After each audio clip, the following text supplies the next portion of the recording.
Yes, buteefu nkwandiza ku Fadi TV essaawa eno. Wasiibye otya? Oli otya? Gyebale gikusizaako engalo essaawa eno. Ngenda kusaba subscribing ate ompete video eno ka like bagita Fadi TV subscribe. Ate sigale ku YouTube platform. Njagala mbatuuseko ennyumba ya Pastor Wilson Bugembe. Pastor Wilson Bugembe ono alina ennyumba ziwerako. Ngenda bikubambi kutuusaako byonna essaawa eno. Wabula ngenda kusaba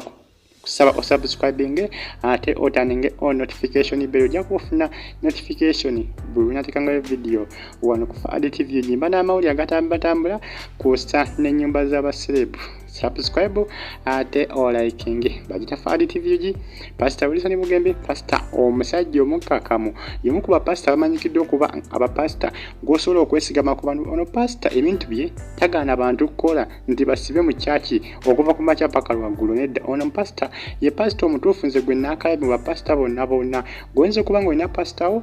nze nganze ndi musajja ndi musiraamu ne ono gwe ndabanga pastor akola ebintu bye ndaba ebintu ebikolebwa omuntu ebintu byakola bya buntu ya pastor nawe oyinza okuba ng'olina pastor wo gugulabanga byakola bya buntu nenze ono ndaba ye pastor akola ebyobuntu ne nakusaba subscribing ate osiganga ojje kumideko bamwita Pastor Wilson Bugembe njagala mbatuuseko ennyumba ye emu ku ezo zaalina bagita Fadi TV musajja mukulu ono embeera tebadde nnungi bambi okuva obulamu bwe gye bwatandikira yonna mpaka nakakati waali era ng'essaawa zino ali successful munaaye ali successful nnyo nga abazadde bo bambi baali ttale abazadde bo basikamudda baafa bwe ngamba okusikamu mba ntegeeza nti bambi baafa era musajja mukulu bambi mulekwa Pastor Bugembe mulekwa akulidde mu mbeera ebadde enkalubo naye nga Katonda nga omanyi Katonda abaayo Katonda yafuga buli kimu wano ku nsi Katonda bw'agamba nti ekintu kibeewo kiba kiteekeddwa okubeerawo ate ekiseera ky'omuntu bwe kituuka nti akaseera ke katuuse okubeera successful mu nsi eno kaba katuuse bamwita Pastor Wilson Bugembe yiyo ennyumba ye bwetyo bwetunula munda munnaye ennyumba eno esangibwa side izebweyogerere Pastor Wilson Bugembe si ennyumba yokka gy'alina n'ennyumba esangibwa Nansana Kabulengwa era ng'eri Nansana Kabulengwa mubeeramu abaana mu nnyumba ey'Nansana Kabulengwa yakuŋŋanyizawo abaana batalina mwasirizi era mwe basula Nansana Kabulengwa kati nerisalizebweyogerere eno gy'olengera n'essaawa mu kifaananyi bwetyo bwefaanana munda Bugembe Pastor musajja mukulu ono yakola mu nnyumba nnene kalina baaba Yatabu ng'azi bulungi nnyo sinzidde ku mukutu ogwa Forbes okuba nga nkutusako ennyumba eno eya Pastor Wilson Bugembe eyesadizeeyo ebweyogerere nnyumba Yatabu nnyo ezimu ku nnyumba zaalina bagamba Pastor Wilson Bugembe alina essomero lyazimba ery'abaana bakateeyamba sadizeemu kone eyo yagulayo ettaka era ng'ali mu kuzimbayo essomero ery'abaana bakateeyamba bandaga wano mu kunoonyeza nti yazimbayo essomero ery'abaana bakateeyamba akuŋŋanyizengayo abaana nga omanyi munnaye yakulira mu mbeera enkalubo embeera tebadde nnungi obulamu bwe okuva gye bwatandikira mpaka nakakati bubadde bukalubu omuntu tebadde bwangu naye nga bambi embeera yo bwetyo mu nsi bwetyo bwebira naye nga Katonda waba asazeewo nti omuntu alina okubeera successful nga kaseerako katuuse okubeera successful mu nsi muno kaba katuuse bamuyita Pastor Wilson Bugembe Pastor alina church ye eri Nansana bagita worship house munaaye ye ennyumba alina nga bwe mbagambye nti gy'alina erisadize Nansana Kabulengwa era ng'eyo alinayo abaana batalina mwasirizi bangi nnyo era nga Pastor Bugembe buli mwaka amanyi okuŋŋaanira ku church ye amanyi okuŋŋaanya abaana batalina mwasirizi wali ku church ye eya worship house Nansana n'abaawa ebintu ebyenjawulo ebikozesebwa omuli emifaliso ebitabo abaana ebyokukozesa ku ssomero engoye amasuka bulangiti nawe abantu batalina bwasirizi n'abakwasaganyizaako mu bintu by'okukozesa mu bulamu obwa bulijjo bamwita Wilson Bugembe n'ennyumba yo bwetyo bwefaanana esangibwa sadiza wali ebweyogerere mu kutu gwa Forbes kwe nsinzira okuba nga mbatuusako information eno gye mbatuusako nnyumba ya Pastor Wilson Bugembe eno yamu ku nnyumba ze ez'ettabu ndowooza omulengera awo yali munda bwetyo bufaanana munda bino bimu ku bifaananyi bye nsobodde okufuna nfunye ebifaananyi bibiri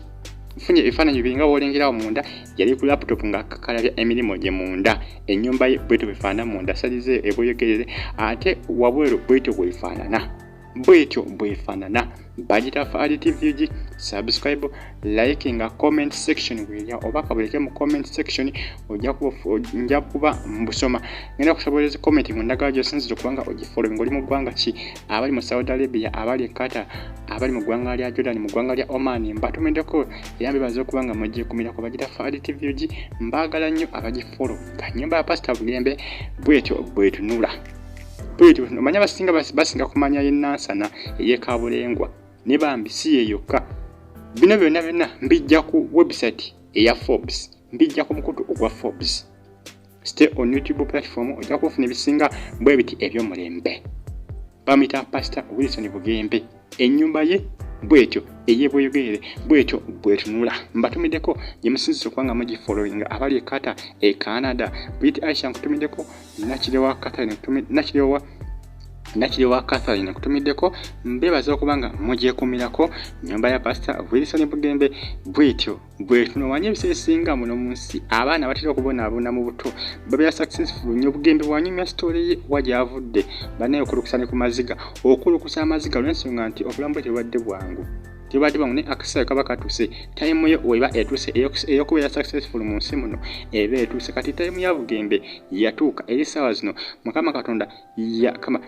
kwegamba yamuteekako akasubi olw'ensonga nti time ye yatuuka eyokubeera successful n'okubanga ensi emugondera essatu kasatu g'ensi okugondera muno mu ensi okugondera mu bulamu kiba kituuse era obulamu bukugondera obulamu bugonda gwe gy'oli gwe nga gwe ate ng'abala buba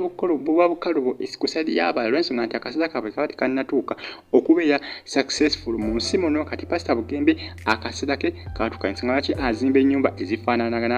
bwe zityo bagita Faali TV like nga comment section weriawo nga bwe mbagambye ennyumba yeeyo ndowooza mugirabye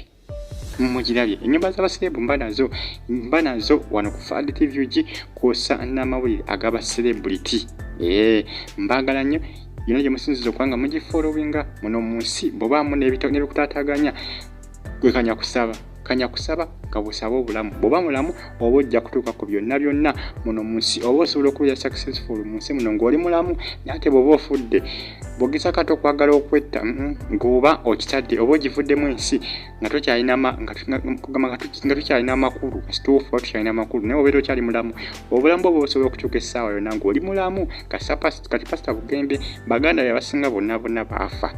naye ye waali akyaliwo kiraga nti baganda be baafa amakulu go tebakyalina essaawa kuba bo bafuna ate Pastor Bugembe alina amakulu olw'ensonga nti mulamu nnyo singa lwaki obulamu bwe bwakyuka bagita Faali TV musubscribing ate musigane nga mugyekumiddeko nnyumba ya Pastor Bugembe yeyemu ku nnyumba ze alina n'essomero lyazimba ery'abaana bakateeyamba alina gy'alina salize nansana kabulengwa